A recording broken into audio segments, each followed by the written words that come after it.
அடடா, இந்த காயோட டேஸ்ட் சாப்பிட்டவங்களுக்கு தாங்க தெரியும். அந்த அளவுக்கு அதலக்காயோட டேஸ்ட் அவ்வளோ டேஸ்ட்டாக இருக்கும். இந்த மழை நேரத்தில் மட்டும்தாங்க இந்த காயே நமக்கு கிடைக்கும், மற்ற நாளில் கிடைக்கவே கிடைக்கும். நம்ம தென் மாவட்டங்களில் கிடைக்கக்கூடிய அதலக்காயை தான் இன்றைக்கி நான் பறிக்க போகிறேன். வாங்க அந்த வீடியோக்குள்ளே போகலாம். ஹாய் ஃப்ரெண்ட்ஸ், நீங்கள் அதலக்காய் சாப்பிட்ருக்கீங்களா? இன்றைக்கி அதலக்காய் தான் பிடுங்க வந்திருக்கேன். தங்கம் வந்து ரொம்ப நாளாக அதலக்காய் பிடிங்கிட்டு வாங்கன்னு சொல்லிக்கிட்டே இருந்தாங்க. மழை சீசனில் எப்போவுமே நம்ம வீட்டில் ஒரு மாதம் அதலக்காய் பொரியலாக தான் இருக்கும். ஃபுல்லாக அதலக்காய், அப்புறம் கீரை அந்த மாதிரி.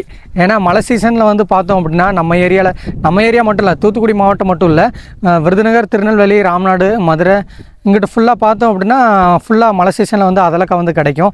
அதலக்காய் சாப்பிட்டவங்களுக்கு தெரியும் அதோட டேஸ்ட் வந்து எப்படி இருக்குது அப்படிங்கிறது. ஏன்னா அதலக்காய் சாப்பிட்டவங்க வந்து மறுபடியும் எப்படா அதலக்காய் சாப்பிட்லாம் அப்படிங்கிற மாதிரி இருக்கும். ஏன்னா மழை சீசனில் மட்டும்தான் வந்து இது கிடைக்கும். மற்ற காய்கறி, கத்திரிக்காய், தக்காளி மாதிரி எல்லா சீசன்லையும் இது வந்து கிடைக்காது. அதே மாதிரி நம்ம பிடுங்கி வச்சுருந்தாலும் இன்றைக்கி நம்ம பிடுங்கிட்டோம் அப்படின்னா நாளைக்கு வந்து சமைச்சிடணும். அப்படி இல்லைன்னா அது வந்து விதை வந்து வெளியேறி வெடிக்க ஆரம்பிச்சிடும். அதெல்லாம் வச்சவங்களுக்கு தெரியும். ரொம்ப முத்தின காயாக இருந்தாலும் அது வந்து வெடிக்க ஆரம்பிச்சிடும். பிஞ்சு இருந்துச்சுன்னா ஒரு நாள் முன்ன பின்ன வந்து நம்ம வச்சு வந்து சாப்பிட்லாம். நம்ம கடையில் வாங்கினோம் அப்படின்னாலும் வந்து கொஞ்சம் கிராக்கியாக தான் இருக்கும். ஏன்னா இது வந்து அரிய பொருள் தான். நம்மளை மாதிரி ஆளுங்க வந்து பிடுங்கி கடையில் போட்டு வர்றது தான். மொத்தமாக வந்து விளைச்சல் மாதிரி விதை போட்டு விளைவிச்செல்லாம் கொண்டு போகிறது கிடையாது. அதுவாக அந்த இயற்கை பூமி தாயாக வந்து ஒரு சின்ன கிழங்கு தான் இருக்கும். அதலக்காயில் பார்த்திங்க அப்படின்னா கிழங்கு தான் இருக்கும். அந்த கிழங்குல முளைச்சி வெளியேறி மழை சீசனில் பார்த்திங்க அப்படின்னா அது பாவக்காய் மாதிரி தான். பாவக்காய் பெருசாக இருக்கும், இது வந்து குட்டி காயாக இருக்கும். அதலக்காய் சாப்பிட்டவங்களுக்கு சொல்லி தெரிய வேண்டியதில்லை, தெரியாதவங்களுக்காக நான் சொல்கிறேன். அதலக்காய் பார்த்தோம் அப்படின்னா கீழே ஒரு கிழங்கு இருக்குங்க, ஒரு உருளைக்கிழங்கு மாதிரி ஒரு கிழங்கு இருக்கும். அது வந்து கோடையில் பார்த்தாலும் அப்படியே உள்ளே பூமிக்குள்ளேயே தான் அங்கே இருக்கும். மழை சீசனில் வந்து அப்படியே வந்து முளைச்சி வந்து வர ஆரம்பிச்சிடும். அதுக்கப்புறம் பார்த்தா அடுத்த வருஷம் பார்த்தோம் அப்படின்னா அது தண்ணி அரித்து அந்த விதை வந்து எங்கே உருண்டு ஓடுதோ அங்கே வந்து மறுபடியும் முளைச்சி வேர் விட்டு அப்படியே வளர ஆரம்பிக்கும். இந்த காயெல்லாம் பார்த்தோம் அப்படின்னா இந்த சீசனில் 80 ரூபா 100 ரூபா இந்த மாதிரி வந்து இப்போ காய்கறி கடையில் வந்து கிடைக்குது. இங்கேருந்து தான் மற்ற மாவட்டத்துக்கும் போகும். இங்கேருந்து நீங்கள் சென்னையில் போய் அதலக்காய் வாங்கி சாப்பிட்றீங்க அப்படின்னா வந்து இங்கே 80 ரூபாய்க்கு எடுக்காங்க அப்படின்னா அங்கே 100 ரூபா 150 ரூபா அந்த மாதிரி இருக்கும். நீங்கள் அங்கே வாங்கி சாப்பிட்டிங்கன்னா ஒரு 1/4 கிலோ 1/2 கிலோ அப்படி வாங்கி சாப்பிட்றதுக்கே ரேட் அதிகமாக இருக்கும். இங்கே பார்த்தோம் அப்படின்னா கிலோ கணக்கில் நல்லா சாப்பிட்லாம், நல்லா நிறைய வச்சு நம்ம சாப்பிடலாம். அந்தளவுக்கு வந்து நம்ம வீட்டு ஓரத்துலேயே, நம்ம விதைக்கிற பிஞ்ச ஓரத்துலேயே வந்து நல்லாவே நிறையவே கிடைக்கும். அதனால் நான் இந்த அதலக்காயை பற்றி சொல்கிறேன். அதலக்காயிலெல்லாம் பார்த்தோம் அப்படின்னா நிறைய மருத்துவ குணங்கள் இருக்குங்க. அந்த காலத்துலலாம் தாத்தா பாட்டிலாம் பார்த்தா இந்த வயசு வரை எப்படி வாழ்ந்தாங்க அப்படிங்கிறப்ப வந்து அவங்க இயற்கை உணவுகளை சார்ந்து தாங்க வாழ்ந்துருக்குறாங்க. நம்மளை மாதிரி கடை அது இதுன்னு கண்டதெல்லாம் சாப்பிட்றது கிடையாது. அந்த காலத்தில் கம்பரிசியோ மக்காச்சோளமோ எது போட்டாலும் வந்து அவங்க வீட்டுக்கு நம்ம குழந்தைங்களுக்கு தேவையானதை வந்து வீட்டில் வந்து எடுத்து வச்சுட்டு மிச்சம் எவ்வளோ இருக்கோ அதை தான் வந்து போடுவாங்க. மிச்சம் இல்லைனாலும் போட மாட்டாங்க, அவ்வளோதான். அந்த உணவு முறைகளுக்காக தான் விதைச்சாங்க எல்லாமே வந்து முன்னாடிலாம் பண்ணுவாங்க. முன்னாடிலாம் பார்த்தோம் அப்படின்னா இந்த தாத்தா பாட்டி அவங்ககிட்டலாம் கேட்டால் சொல்லுவாங்க. அவங்க வந்து நிறைய கதையை சொல்லுவாங்க. மக்காசோளத்தை இடித்து வந்து சாப்பாடாக கொடுப்போம், காணப்பயிரை இடித்து வந்து சாப்பாடு கொடுப்போம். நெல்லுச்சோறுலாம் அந்த காலத்துலலாம் கிடையவே கிடையாது. நெல்லுச்சோறுலாம் பார்க்குறது வந்து ஒரு பெரிய ஒரு அரிதான விஷயம் அப்படின்லாம் சொல்லுவாங்க. அதெல்லாம் கேட்குறப்ப இந்த சாப்பாட்டுக்கெல்லாம் இவ்வளோ ஆசைப்பட்டாங்களா அப்படிலாம் சொல்லுவாங்க. அது போய் இட்லி தோசைலாம் தீபாவளி பொங்கல் அந்த மாதிரி நேரத்தில் தான் வந்து கிடைக்கும் எங்களுக்கு.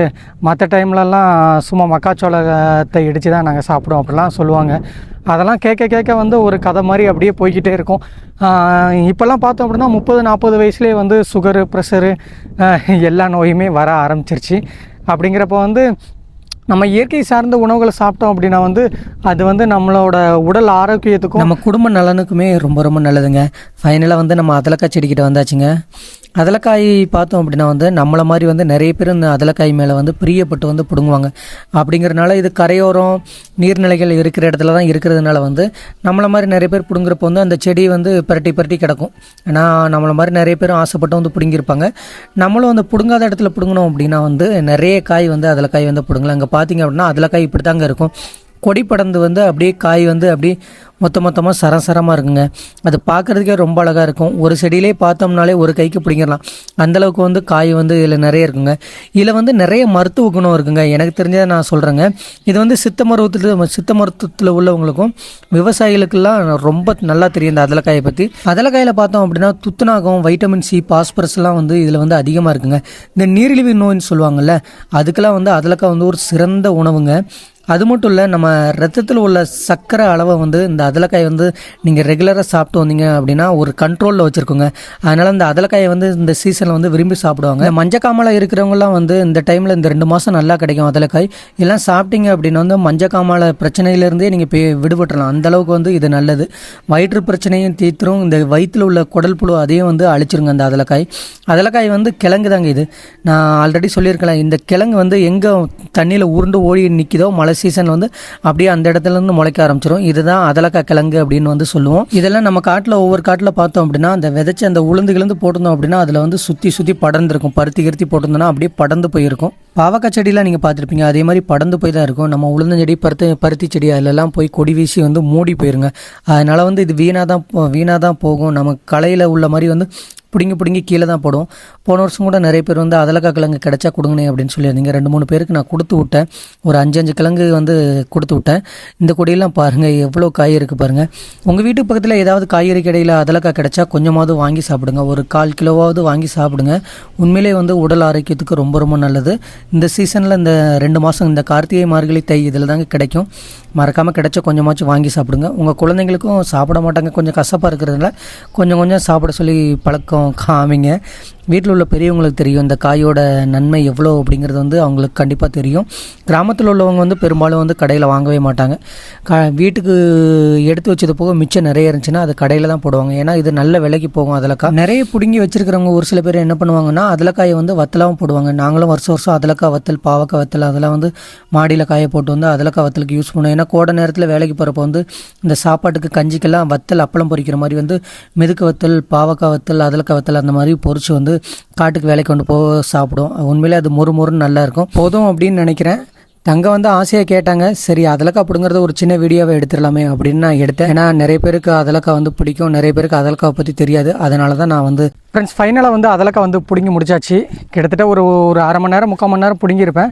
கிட்டத்தட்ட 1 கிலோ கிட்ட பிடுங்கியிருப்பேன் அப்படின்னு நினைக்கிறேன். ஏன்னா இது வந்து நம்ம வீட்டுக்கு தான், அதுக்காக தான் வந்து சுருக்கமாக பிடுங்கிட்டேன். ரொம்ப பிடுங்கிட்டு போனாலும் வந்து வைக்கலை அப்படின்னா வந்து வெடிச்சு தாங்க போகும்.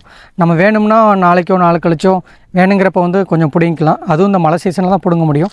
அதனால் வீணாக வந்து நம்ம பிடுங்கி வந்து வெடிக்க வைக்க வேண்டாம். அப்படி தான் போதுங்கிற அளவுக்கு வந்து பிடுங்கிட்டேன். அது வந்து எவ்வளோ பிடுங்கியிருக்கேன் அப்படிங்கிறத பார்த்துடலாம். யாருக்கெல்லாம் அந்த அதலக்காய் பிடிக்குமோ மறக்காமல் ஒரு லைக் பண்ணுங்கள். வீடியோ வந்து சப்ஸ்கிரைப் பண்ணாமல் பார்க்குறீங்க அப்படின்னா சப்ஸ்கிரைப் பண்ணி பாருங்கள். எங்கள் வீடியோக்கும் எங்கள் சேனலுக்கும் கொஞ்சம் சப்ஸ்கிரைப் பண்ணி கொஞ்சம் சப்போர்ட் பண்ணுங்கள் ஃப்ரெண்ட்ஸ். Thank you friends. வாங்க நம்ம எவ்வளோ பிடிங்கிருக்கோம் அப்படிங்கிறத வந்து பார்க்கலாம். நான் பறித்து அதலக்காய் எல்லாத்தையுமே பை வந்து கொண்டு வரலைங்க. அங்கே பைக்கிலே நான் வச்சுட்டு வந்துட்டேன். அதனால் தலையில் துண்டு கட்டியிருந்தேன்ல அதிலே வந்து போட்டுட்டேங்க. மொத்தமாக இவ்வளோ தான் பறித்தேன். போதும், இவ்வளோ தான் நம்ம சாப்பிடும், வேணும்னா பிடிங்கலாம் அப்படின்னு வந்து இவ்வளோ தான் பிடிங்கிருக்கேன் ஃப்ரெண்ட்ஸ். இந்த வீடியோ பிடிச்சா மறக்காமல் லைக் பண்ணுங்கள். அதலக்காய் உங்களுக்கு பிடிக்கும் அப்படின்னா அதோட டேஸ்ட் எப்படி இருக்கும் அப்படின்னு மறக்காமல் சொல்லுங்கள் ஃப்ரெண்ட்ஸ். நெக்ஸ்ட் வீடியோவில் பார்க்கலாம்.